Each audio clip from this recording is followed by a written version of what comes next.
അസ്സലാമു അലൈക്കും വറഹ്മത്തുള്ളാഹി വബറകാതുഹു. ഒരാൾ മരിച്ചു കഴിഞ്ഞാൽ നാം സാധാരണ തസ്ബീത്ത് ചൊല്ലും.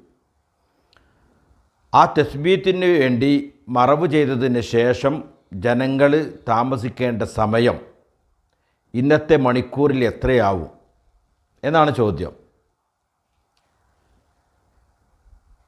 തസ്ബീത്തിന് വേണ്ടി ഏതാണ്ട് 1 മണിക്കൂറും 15-20 മിനിറ്റോ, ഒരിക്കൽ 1 മണിക്കൂറും 15 മിനിറ്റ് അല്ലെങ്കിൽ 20 മിനിറ്റ് ഇങ്ങനെ വരുമെന്നാണ് ബഹുമാനപ്പെട്ട ഇമാം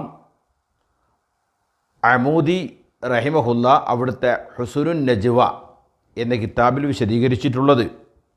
അപ്പോൾ ഏതാണ്ട് തസ്ബീത്തിൻ്റെ സമയം 1 മണിക്കൂറും 15 മിനിറ്റ് 20 മിനിറ്റ് അത്ര സമയം വേണം.